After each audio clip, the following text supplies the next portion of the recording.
படம் எப்படி இருக்குன்னு இப்போ பார்த்துடலாம். பக்கத்துல 2 கிராமம். அந்த 2 கிராம மக்களுக்கும் சுத்தமாக ஆகாது. அடிக்கடி சண்டை வரும்.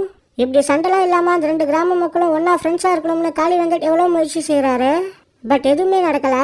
அப்படி இருக்கிறப்ப ஒரு நாள் நைட்டில் காளி வெங்கட் இறந்து போகிறாரு. இதுக்கடுத்து நடக்க போகிற சம்பவங்கள் தான் பாம். எனக்கு இந்த படம் பிடிச்சது. ஃபர்ஸ்ட் 20 மினிட்ஸ் இந்த படத்தில் ஒரு மாதிரி தான் போகும். ஆனால் அதுக்கப்புறம் சூப்பராக இருக்கும். குறிப்பாக இன்ட்ரோல் பிளாக் 20 மினிட்ஸ் இந்த படத்தோட ஒரு பெரிய ஹைலைட்டாக சொல்லலாம். ஃபர்ஸ்ட் ஹாஃப் கம்ப்ளீட்டாகவே நான் என்ஜாய் பண்ணேன். செகண்ட் ஹாஃபில் அங்கங்கே சில லாக் இருக்கு. பட் என்ஜாய் பண்ணி பார்க்கக்கூடிய சில சீன்ஸும் இருக்கு. செகண்ட் ஹாஃப் எனக்கு டீசெண்டாக இருந்தது. அர்ஜுன் தாஸ் காளி வெங்கட்டோட பெர்ஃபார்மன்ஸ் செம்ம. இந்த மாதிரியான ஒரு ரோல் அர்ஜுன் தாஸ்க்கு ரொம்ப புதுசு. நல்லாவே பண்ணியிருக்காரு. காளி வெங்கட்க்கு எப்படி நல்ல ரோல்ஸ்லாம் போகுதுன்னு எனக்கு தெரியல. அவர் நடிக்கிற எல்லா படத்துலையுமே அவர் கொடுக்குற அந்த கேரக்டர் நல்லா இருக்கு. அதை எடுத்து அவர் சூப்பராக பெர்ஃபார்மும் செய்கிறாரு. மற்ற கேஸ்டிங் அவங்களோட பெர்ஃபார்மன்ஸும் நல்லா இருந்தது. பேக்ரவுண்ட் ஸ்கோர் இந்த படத்தோட ஒரு பெரிய ப்ளஸ்.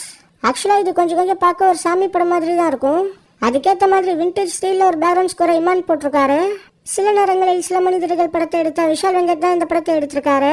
மறுபடியும் ஒரு நல்ல படமாக இது இவருக்கு வந்திருக்கு. இந்த படத்தில் மைனஸ் என்னன்னா வேற லெவலில் ஒரு இன்ட்ரோல் பிளாக்கை வச்சுட்டாங்க. அப்படி இருக்கிறப்ப செகண்ட் ஹாஃப்லேயே 2 ஹை மூமெண்ட்ஸாக வச்சிருக்கலாம். அப்படி வச்சிருந்தா இந்த படம் இன்னுமே பெட்டராக வந்திருக்கும். நாசரோட பொசிஷன் எனக்கு அந்த அளவுக்கு பெருசாக ஒர்க் ஆகலை. அடல்ட் கண்டென்ட்லாம் இந்த படத்தில் எதுவும் கிடையாது. ஓவராலாக ஒரு ஃப்ரெஷ்ஷான ஸ்டோரியோட உள்ள ஒரு நல்ல படம் தான் இந்த பாம். கண்டிப்பாக இந்த படத்தை ஒன் டைம் நீங்கள் ட்ரை பண்ணலாம். உங்களை இந்த படம் சாட்டிஸ்ஃபை பண்ணும்.